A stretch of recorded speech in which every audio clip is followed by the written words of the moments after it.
साहित्य वो माध्यम है जो हमारे दिलो दिमाग को सही रास्ते पर चलना सिखाता है।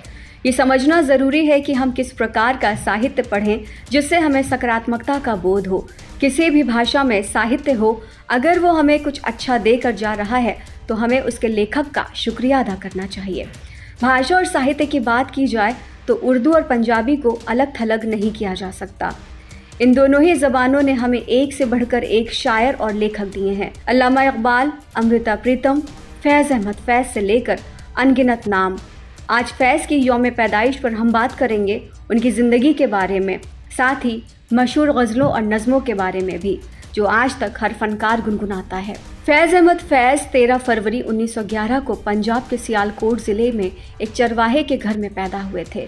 फिर भी उनकी तालीम में किसी तरह की कोई कोताही नहीं की गई। उनकी आरंभिक शिक्षा उर्दू, अरबी और फारसी में हुई, जिसमें कुरान को हिफ्ज़ यानी कंठस्थ करना भी शामिल था। उसके बाद वो इंग्लैंड गए और कैम्ब्रिज यूनिवर्सिटी से लॉ की डिग्री हासिल की। फिर सियालकोट वापस आ गए और यहाँ उन्होंने वकालत शुरू कर दी। फैज़ ब्रिटिश भारतीय सेना में भर्ती हुए और अपनी सेवाएं दी, लेकिन पार्टीशन के वक्त उन्होंने अपने ओहदे से इस्तीफ़ा दे दिया और लाहौर वापस चले गए।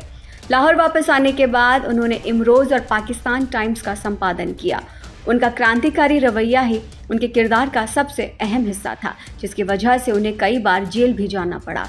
बंटवारे के बाद फैज़ ने पाकिस्तान की हुकूमत के ख़िलाफ़ आवाज़ उठानी शुरू कर दी।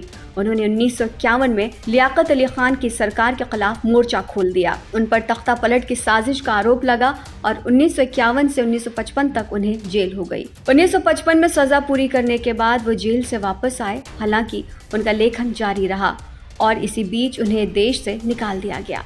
देश से निकाले जाने के बाद उन्होंने कई साल लंदन में गुजारे। जब जुल्फ़िकार अली भुट्टो पाकिस्तान के विदेश मंत्री बने तो फैज़ को वापस बुला लिया। उनकी सरकार में फैज़ को कई अहम जिम्मेदारियां सौंपी गई। फैज़ के कई कलाम आज भी दिल को झंझोर देते हैं, जिसमें से एक है, मुझसे पहली सी मोहब्बत मेरे महबूब न मांग, मैंने समझा था कि तू है तो दरख्शां है हयात, तेरा गम है तो गमे दहर का झगड़ा क्या है, तेरी सूरत से है आलम में बहारों को सबात, तेरी आँखों के सिवा दुनिया में रखा क्या है, तू जो मिल जाए तो तकदीर निगू हो जाए, यूँ न था मैंने फ़कत चाहा था यूँ हो जाए, और भी दुख है ज़माने में मोहब्बत के सिवा, राहतें और भी हैं वस्ले की राहत के सिवा। ये बज़ाहिर आपको सुनने में लगेगा कि फैज़ की रोमांटिक नज़्म है। इस नज़्म के ज़रिए वो प्रेमिका से देश के लिए प्यार और जिम्मेदारियों का चित्रण कर रहे हैं। फैज़ अपनी महबूबा को समझाते हुए कहते हैं कि वो अपने महबूब से वो प्यार न मांगे जो कभी उसके लिए था। वो उससे कहते हैं कि भले ही वो अभी भी उससे मोहित हैं, लेकिन समाज और देश में असमानता और अन्याय की क्रूर वास्तविकताओं से नज़रें नहीं फेर सकते हैं। मोहब्बत के अलावा भी और भी गम है जिनका हमें डटकर सामना करना है। इस नज़्म को गीत गायिका नूरजहां ने अपनी आवाज़ में गाया था, जिसके बाद ये और भी ज़्यादा मशहूर और मकबूल हो गई। फैज़ की माने तो ये नज़्म उनके शुरुआती दौर के रोमांटिक पोइट्री से उनके बाद के सालों के परिपक्व कार्यों के बदलाव की निशानदेही करता है। आइए बात करते हैं उनकी एक और बड़ी प्यारी सी नज़्म के बारे में, जिसका उन्वान है कुछ इश्क किया कुछ काम किया। वो लोग बहुत खुशकिस्मत थे जो इश्क को काम समझते थे या काम से आशिकी करते थे। हम जीते जी मसरूफ़ रहे, कुछ इश्क किया कुछ काम किया। काम इश्क के आड़े आता रहा और इश्क से काम उलझता रहा, फिर आखिर तंग आकर हमने दोनों को अधूरा छोड़ दिया। इस नज़्म में फैज़ उन लोगों की सराहना कर रहे हैं जो इश्क को काम की तरह करते थे या अपने रोज़मर्रा के कामों से ही मोहब्बत करते थे। लेकिन हम इतने मसरूफ़ थे कि हमने इश्क और काम दोनों ही करने की कोशिश की, जो पूरा नहीं हो सका। इसलिए खुद से ही तंग आकर बीच में इश्क और काम दोनों को ही अधूरा छोड़ दिया। फैज़ वो शायर थे जो हिंदुस्तान पाकिस्तान में ही नहीं बल्कि पूरी दुनिया में मकबूल थे।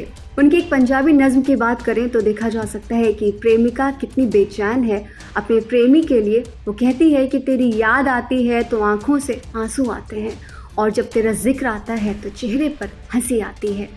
सुबह शाम मेरी आँखें तुम्हारा रास्ता देख रही हैं, तेरी याद पावे तो रोवन, तेरा जिक्र कराते हसन, किधरे न पैंदिया दसन, तेरी याद पावे तो रोवन, तेरा जिक्र कराते हसन, किधरे न पैंदिया दसन, वे परदेसियां तेरियां, शाम उड़ीकन, फजर उड़ीकन, आंखें ते सारी उम्र उड़ीकन। फैज़ को 1963 में लेनिन शांति पुरस्कार से नवाजा गया था। इतना ही नहीं, उन्हें 1984 में नोबेल पुरस्कार के लिए नामित भी किया गया था।